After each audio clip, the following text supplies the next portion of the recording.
venido a él gran multitud, le dijo a Felipe: ¿de dónde compraremos pan para probarle? Porque él sabía lo que había de hacer.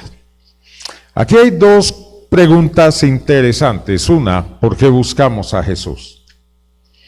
Nosotros buscamos a Jesús como los fariseos o los seguidores en ese tiempo porque sanaba enfermos. Y ellos lo buscaban porque querían obtener algo de Jesús. Hay tres seguidores de Jesús. Unos que lo siguen por lo que Él da. Otros que lo siguen simplemente porque entienden que es necesario seguirle, pero no piensan que van a recibir nada de Él.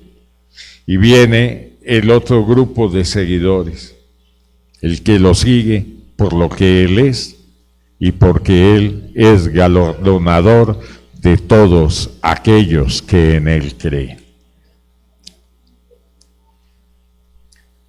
Pensar en un Jesús que no sirve para nada es imposible. ¿Para qué le servimos? Y a veces nosotros pensamos así de Jesús. Yo le pido y no tengo nada.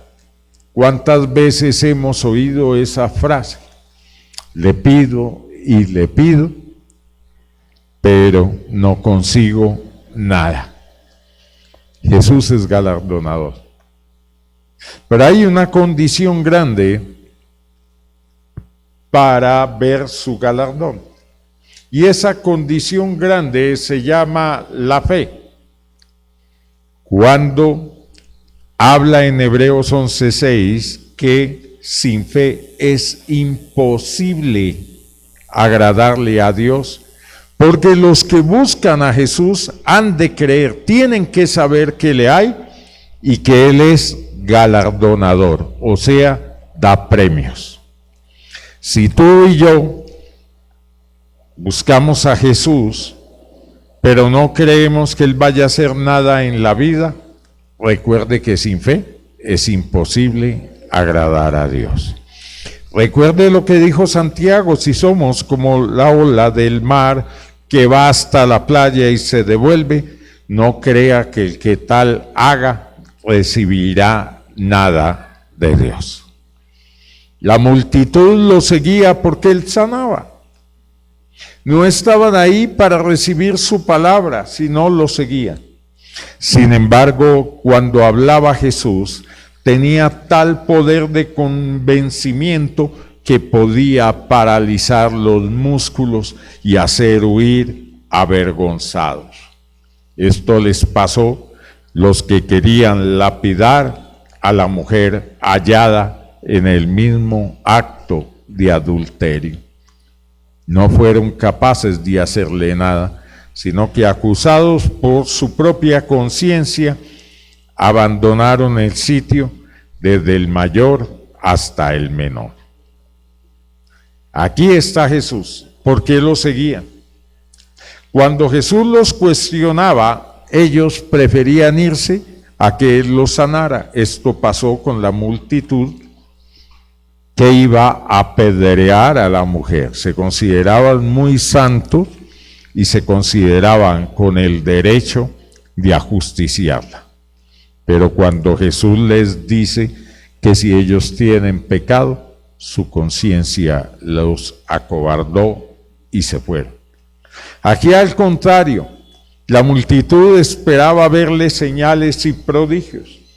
Hay un personaje que deseaba hablar con Jesús, que era Herodes el tetrarca.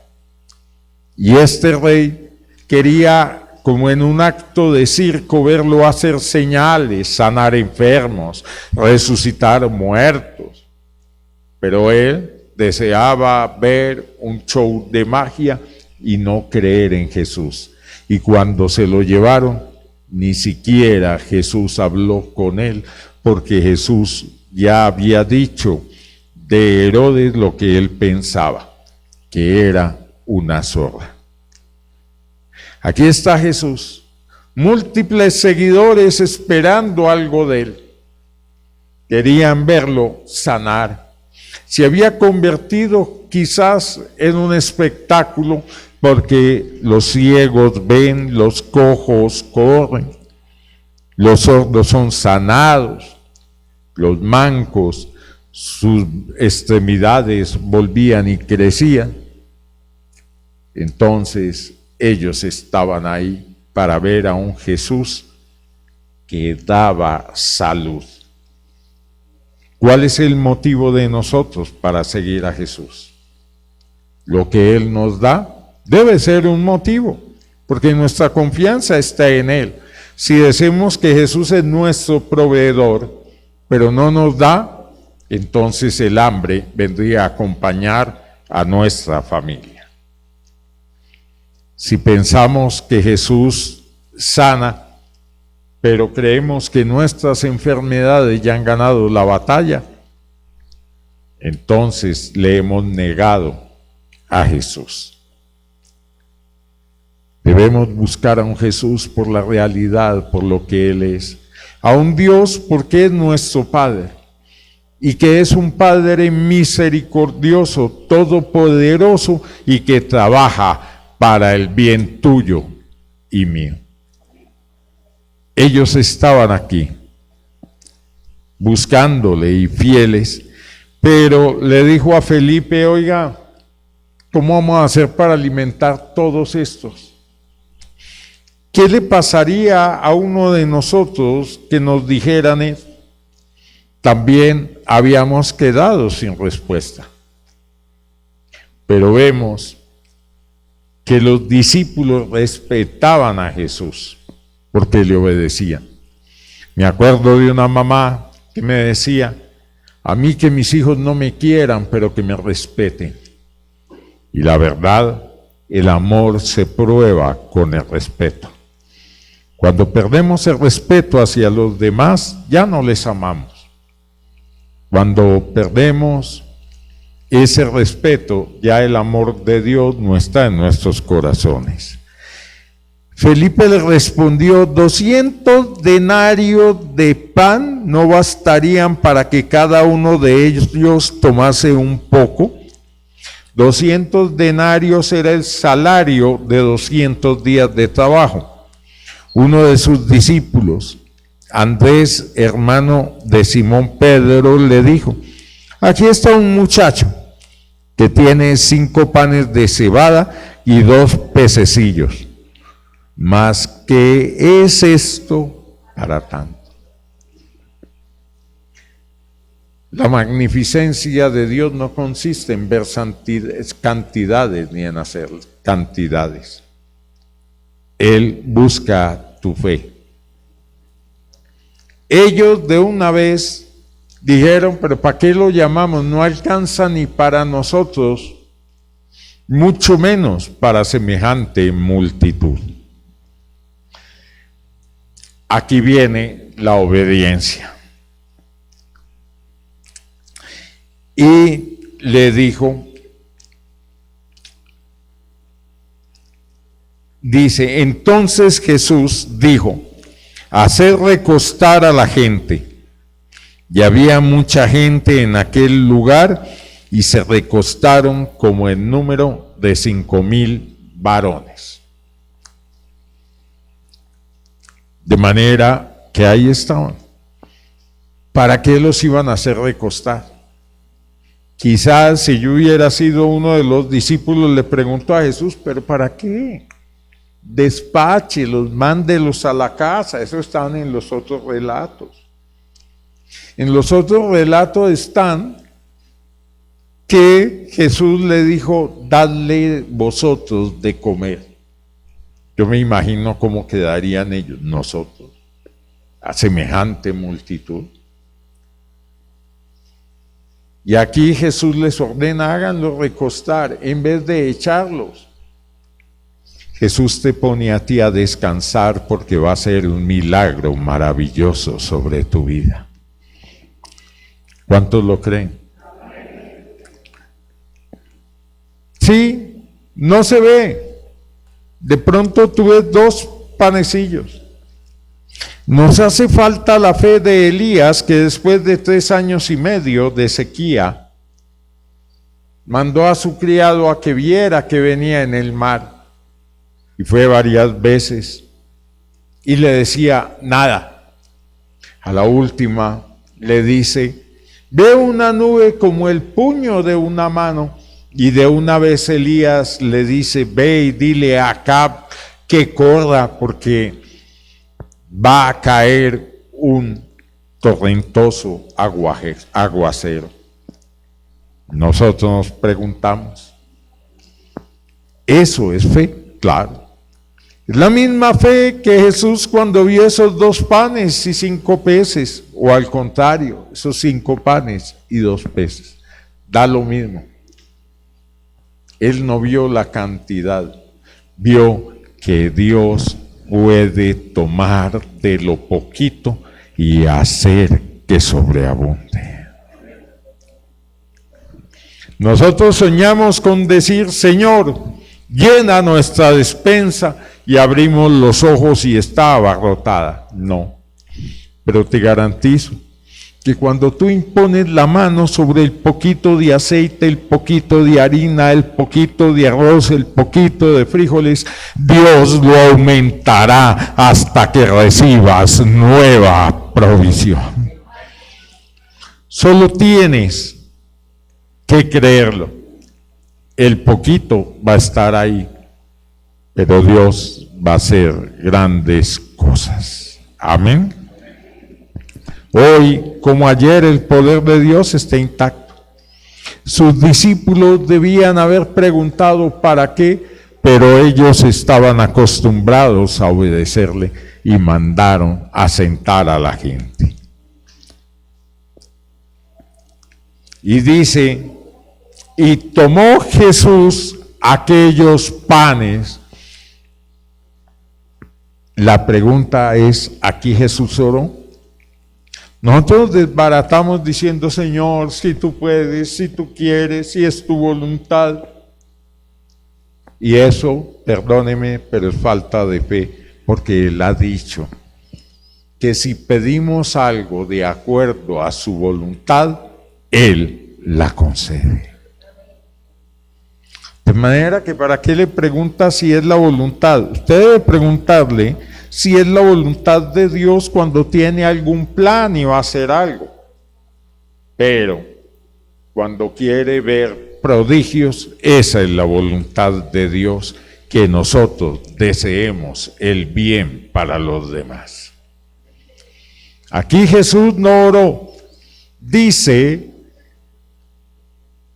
y habiendo dado gracias, le repartió entre los discípulos, y los discípulos entre los que estaban, ¿qué? Los que estaban descansando en el Señor. La pregunta es: ¿nosotros con los afanes alcanzaremos a ver la gloria de Dios aquí en la tierra? Aquí ellos estaban recostados, estaban descansando. ¿Tenían hambre? Claro que tenían hambre, pero estaban allí. No habían salido a buscar comida.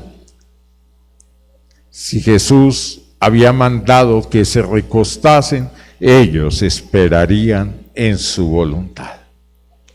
A ti y a mí Jesús nos dijo: venid y descansad todos los que estéis agobiados y cargados, que yo os haré descansar. No se preocupe.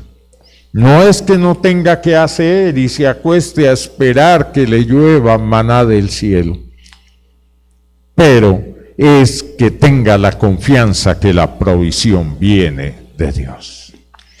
Amén.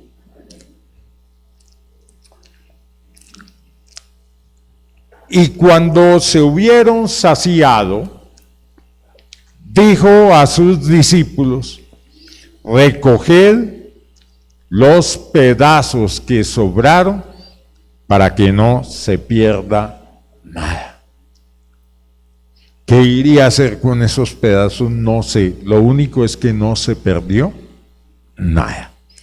Dios es abundante. Te va a saciar hasta que no puedas comer más. A veces a uno le sirven algo delicioso y le preguntan, ¿quiere más? A veces uno contesta, sí quiero más, pero no puedo. Ya no me cabe, estoy saciado. Saciar es estar satisfecho, es estar ya con un alimento delicioso en nuestro estómago.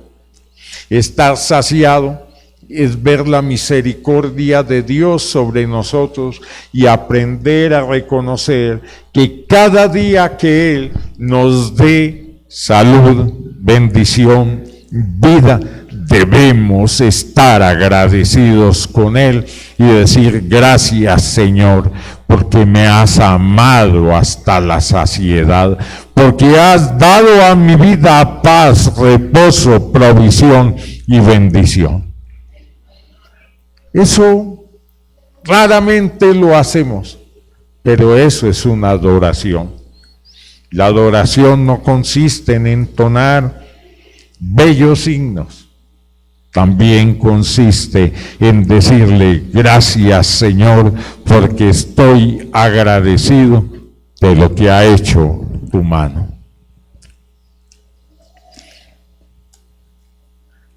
Aquellos hombres entonces, viendo la señal que Jesús había hecho, dijeron: este verdaderamente es el profeta que ha de venir.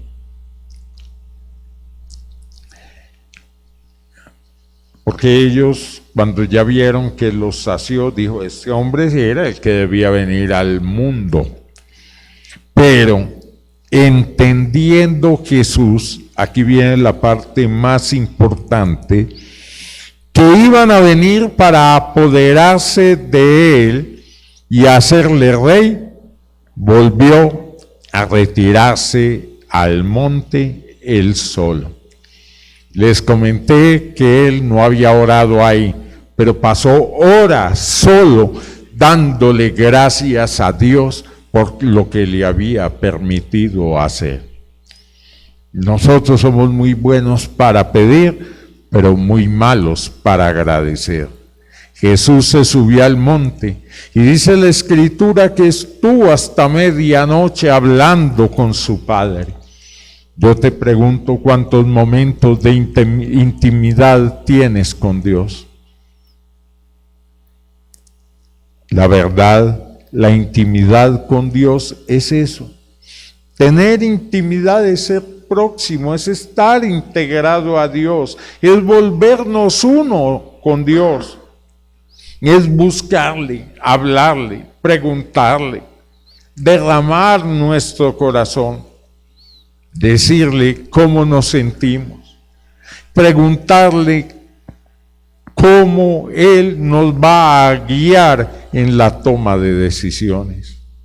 Generalmente la toma de decisiones la realizamos nosotros, pero cuando nos equivocamos estamos llorando ante Él. Jesús vio que lo querían hacer rey, pero no querían hacer rey, sino porque les había dado de comer. Dios desea ser el rey en nuestra vida, pero no es solo por la alimentación o las bendiciones, sino porque estamos convencidos que teniéndolo a Él, tenemos todo. Tú y yo debemos estar en esa intimidad, y en esa intimidad de Jesús. Él se ocultó cuando lo querían hacer rey, porque en otros pasajes Él nos dice, mi reino no es de este mundo. Desafortunadamente hay mucho cristiano que sueña con el reino en este mundo. Pero si Jesús, por Él mismo dijo que su reino no era en este mundo, A veces oímos, los cristianos estamos llamados a impactar la política, estamos llamados a ser presidentes, gobernadores, alcaldes, senadores. Y la pregunta, Jesús, ¿por qué no quiso? Porque hay algo más grande que contaminarse con el mundo, es servirle a Dios, que es lo más grandioso que puede haber. Y cuando deseamos servirle a Dios, el mundo se nos opone, y todo aquel que quiere ser amigo del mundo se vuelve enemigo de Dios. Nosotros debemos saber a quién queremos servir, si al mundo o a Dios. Es difícil. Salvador de Lutri decía que los cristianos en la política, y hablaba de todos los países que él conocía, han logrado probar que pueden ser igual de corruptos a los no creyentes. Y usted ve presidentes cristianos investigados por haber recibido sobornos, por robarse el presupuesto nacional, y en vez de haber glorificado a Dios en sus cargos, son motivos de burla y han afrentado a nuestro Dios. Jesús no quiso recibir cargo de hombre. ¿Qué cargo podría ser mejor que ser hijo de Dios? No existe otro puesto de privilegio más grande que ser hijo de Dios. Una vez dicen que a un príncipe de la realeza inglesa lo ungieron como pastor, y el que lo estaba ungiendo como pastor le dijo: si tú estás ungido como pastor, no te rebajes a ser rey de Inglaterra. ¿Sabe por qué? Porque cualquier puesto, después de que somos hijos de Dios, palidece y no está de acuerdo a nuestra alcurnia. Nosotros somos sacerdotes del Dios Altísimo, reyes y sacerdotes para el Dios Altísimo. No hay un puesto igual, ni más encumbrado, ni lo habrá, porque Dios es nuestro Rey de gloria, el que nos da la victoria, y su poder nos perfecciona día a día, quitándonos el temor y regalándonos amor hacia Él. Aquí saltamos al versículo 23. Dice: pero otras barcas habían arribado de Tiberías junto al lugar donde habían comido el pan después de haber dado gracias al Señor. Cuando vio pues la gente que Jesús no estaba allí, ni sus discípulos, entraron en las barcas y fueron a Cafarnaúm buscando a Jesús. Y hallándole al otro lado del mar le dijeron: Rabí, o sea, maestro, ¿cuándo llegaste acá? Respondió Jesús y les dijo: de cierto os digo, que me buscáis no porque habéis visto las señales, sino porque comiste el pan y os saciasteis. Jesús conoce por qué le seguimos. Si le seguimos nada más por la comida que perece, o si le buscamos por lo que Él es.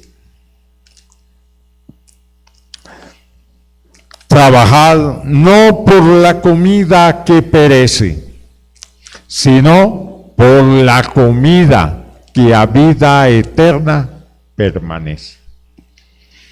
¿Se acuerda cuando Satanás vino a tentar a Jesús y viendo que tenía hambre le dijo: decid a estas piedras que se conviertan en panes?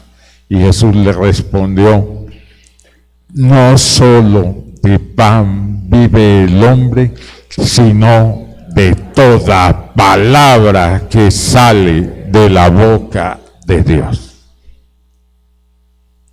Y Dios, ¿cuántas palabras nos ha dicho para bendición? Aquí Jesús les dice: hombre, ustedes no me buscan por lo que soy, por lo que represento, por lo que mi Padre me envió y a lo que mi Padre me envió.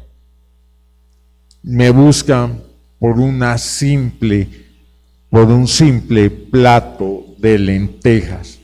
Por eso Esaú se volvió aborrecible, porque cambió su primogenitura simplemente por un plato de lentejas. La primogenitura venía de Dios y él no la tuvo en grado de importancia, sino que la despreció. ¿Para qué me sirve mi primogenitura si tengo hambre? Tú eres hijo de Dios. Somos hijos de Dios. Por lo tanto, no cambies eso que Dios te ha dado. Acuérdate que Jesús murió para que pudiéramos ser hijos de Dios si tomamos la decisión. No vino a quitar el hambre de un minuto, vino a quitarnos el hambre permanente. Dice: trabajad no por la comida que perece, sino por la comida que a vida eterna permanece, la cual el Hijo del Hombre os dará, porque a este señaló Dios el Padre. A Jesús nos lo mandó como nuestra comida. Y aquí comienza Jesús a decirnos: entonces le dijeron, ¿qué debemos hacer para poner en práctica las obras de Dios? Respondió Jesús y les dijo: esta es la obra de Dios. Mire que ahí está la respuesta a la pregunta. Esta es la obra de Dios. ¿Cuál es la obra de Dios? Que andéis, ayúdenme a leerlo, que creáis en el que Él. ¿Cuál es la obra de Dios?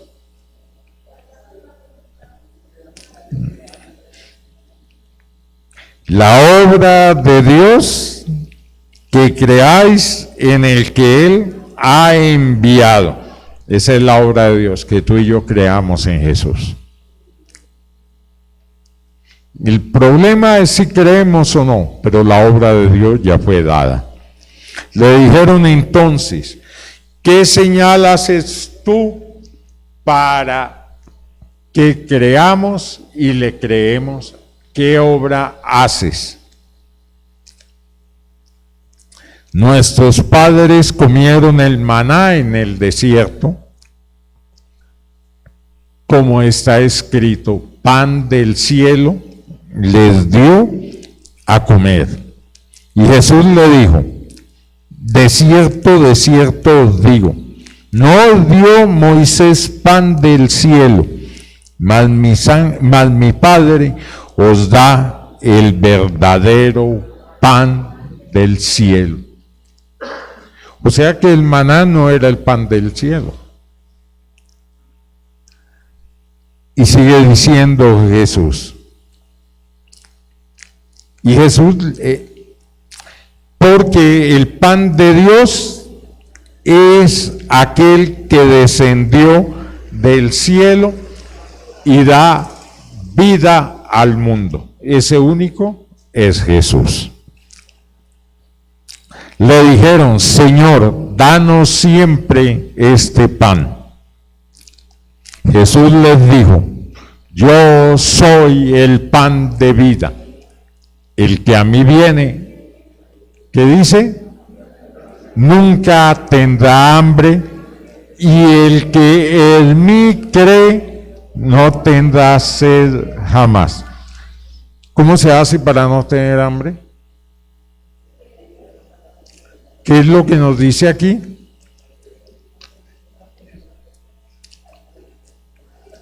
Dice simplemente: yo soy el pan de vida. El que a mí viene nunca tendrá hambre. ¿Usted ha ido a Jesús? Nunca tendrá hambre.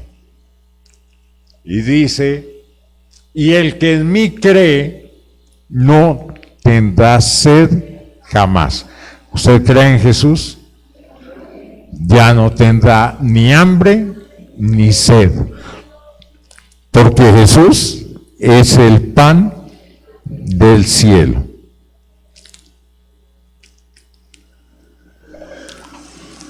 Entonces, porque el pan de Dios es aquel que descendió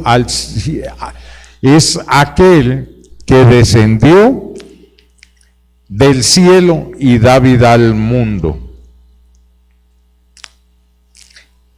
Y dice, le dijeron: Señor, danos siempre de este pan. Entonces repetimos, y Jesús le dijo: yo soy el pan de vida. Esa es la vida. El que a mí viene nunca tendrá hambre, y el que en mí cree no tendrá sed jamás. Mas os he dicho que aunque me habéis visto, no creéis.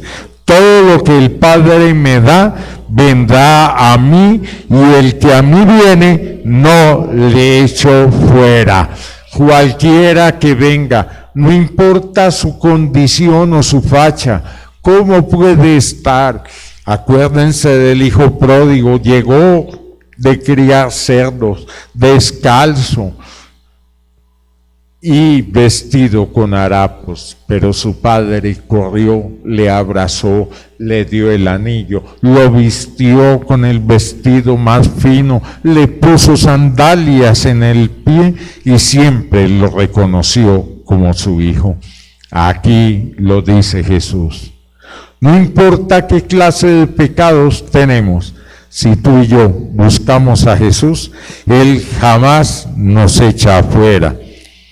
Porque he descendido del cielo, no para hacer mi voluntad, sino la voluntad del que me envió, y esta es la voluntad del Padre. Mire, aquí tenemos una serie de respuestas de Jesús. Usted se pregunta: ¿cuál es la voluntad de Dios? Aquí está. Y esta es la voluntad del Padre, el que me envió. Que de todo lo que me diere, no pierda yo nada, sino que lo resucite en el día postrero. ¿Cuál es la voluntad del Padre? Que nadie se pierda, sino que todos lleguen al conocimiento del Hijo de Dios. La voluntad de Dios no es que nos perdamos, pero ¿cuál es la nuestra? Si insistimos en perderlo, Dios no puede hacer nada.